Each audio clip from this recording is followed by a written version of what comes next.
my little cool tripod thing. Everything beeps.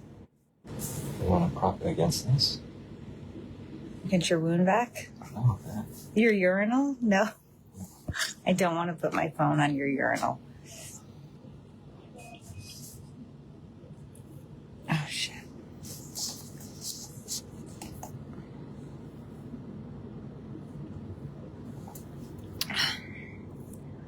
So we had another long night. I don't know what time. Oh, what was that? What? I got punched in the eye. Oh, I got bags. Well, I think you might be a little tired. Maybe don't touch my boob. Okay. So we had another long. We had another long night. Yeah.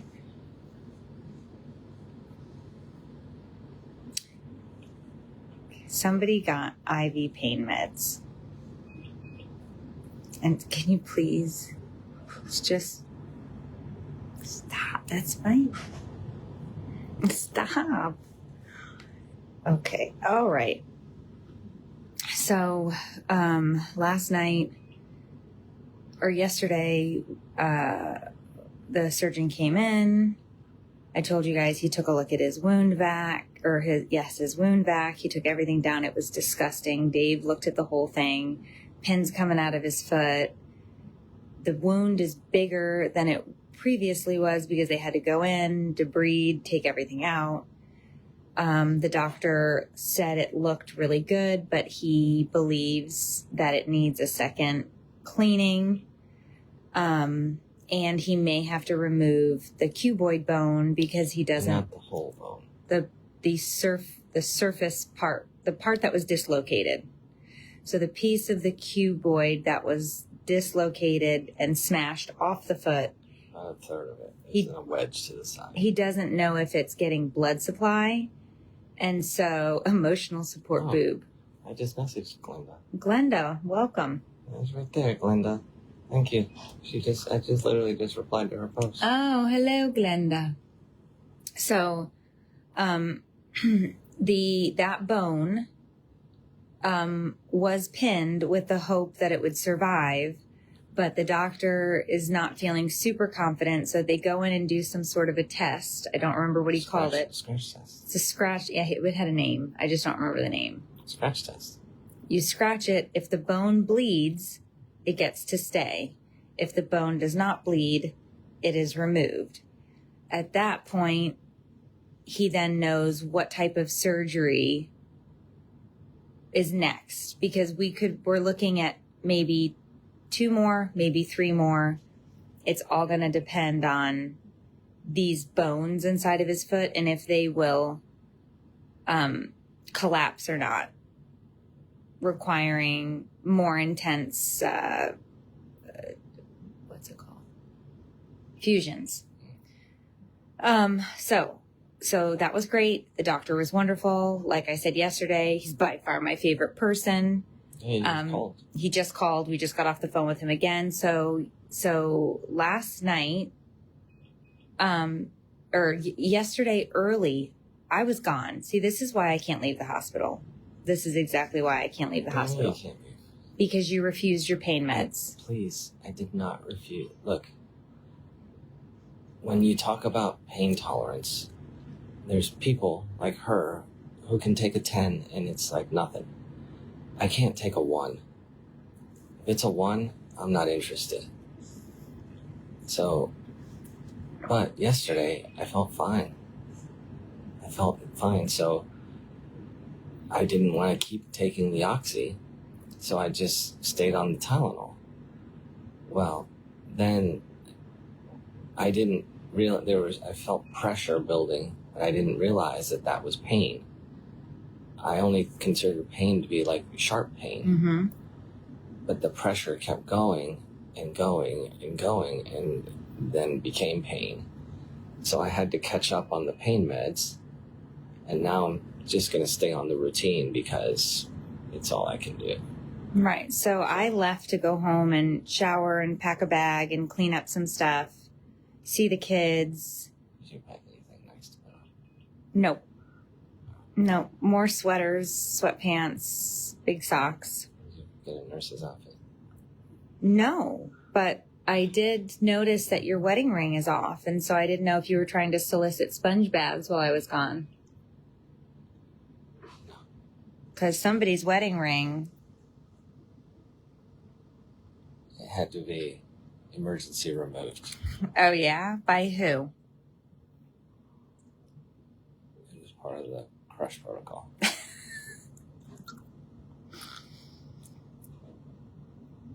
Okay.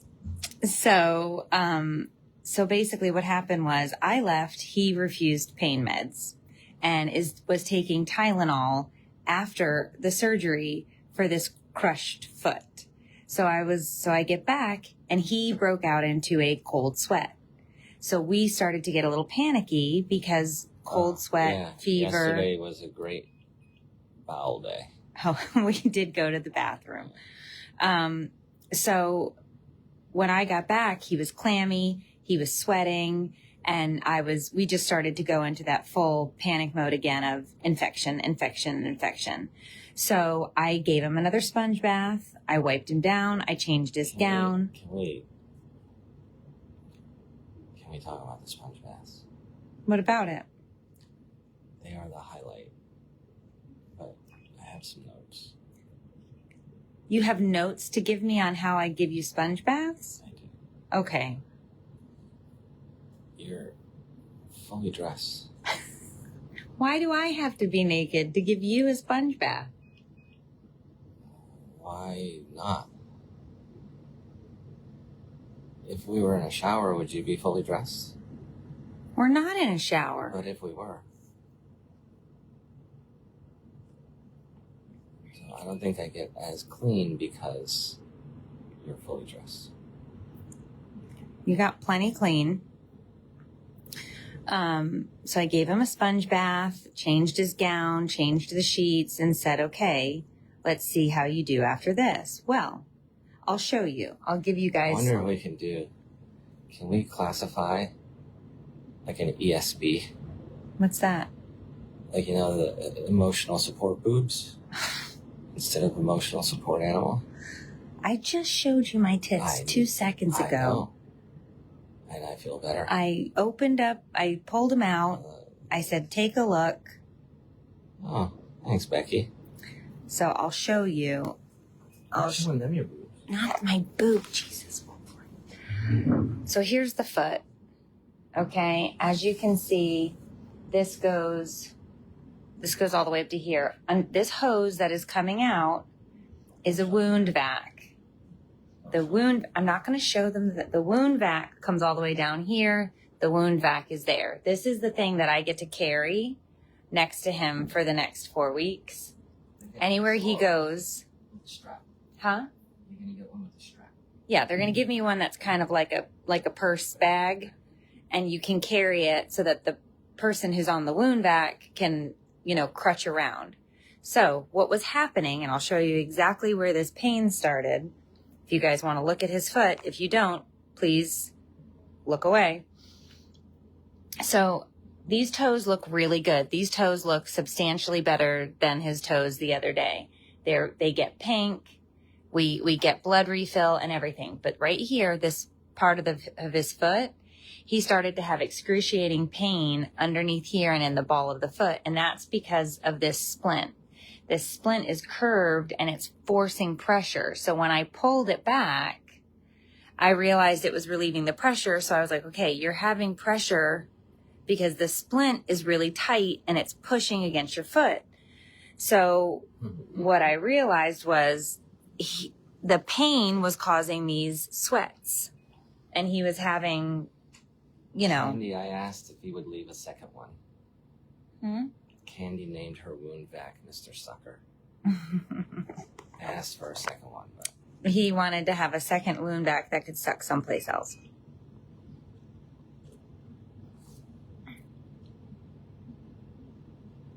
So we talked this morning about not skipping pain meds. We talked to the doctor specifically about the pain that he's feeling. We talked specifically about what his toes looked like, what the wound vac looked like, how the splint was positioned. Because it's Sunday. Like, this poor guy came in yesterday. Like, we're not going to ask this surgeon to come back and look at his foot again. His white count was trending down as of yesterday. So we're hoping to get his labs. He had 2 lab draws last night. He had a lab draw before midnight, and then he had another lab draw at 6 a.m. So we're hoping to see that white count trending even lower. Oh, it does sound like farts. Yes, the wound vac sounds like it's farting. So it's sucking out the stuff. It's doing what it's supposed to be doing. And it's, all in all, he's extremely uncomfortable and in pain because he has a massive crush injury. This is not a broken foot. This is not, like how it feels we were treated from the beginning, like it was a sprained ankle. This is a massive crush injury. The doctor called it debilitating. It requires extensive pain medication that cannot be skipped. It cannot be skipped. So that's the fear, is when I leave and the nurses come in and they're like, so do you want your pain meds? And he's like, no, I feel fine. No, you just take them. We have him on stool softeners. We have him on a probiotic. We have him. I literally came when we first came in here, I said, please put him on a probiotic. He's taking these heavy duty antibiotics and his gut is going to be a disaster. Please put him on a probiotic right now. He's on opioids. Please give him stool softeners. So I just started listing off all these things. Yes, I was demanding, but I'm not fucking around with care. This is what we're doing. So I just started listing off all the things that they were going to do and what we expected and what we wanted to have happen. And so now they come in and he takes his stuff and all is well. He has been sleeping on and off. You okay? Yeah. He's been sleeping on and off. Did I hit your IV? I'm sorry.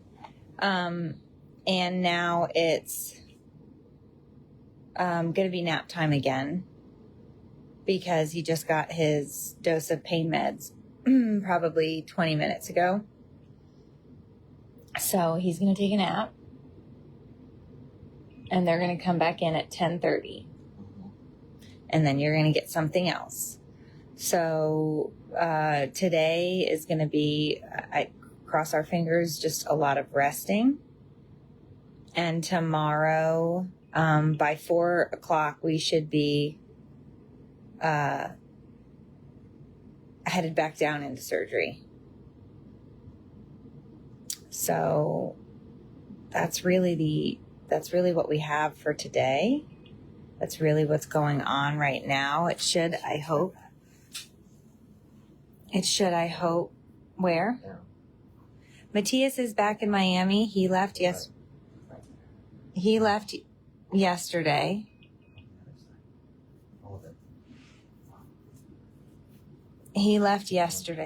Huh?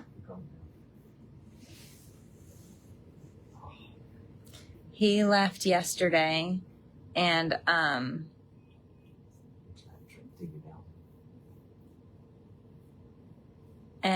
the kids are good.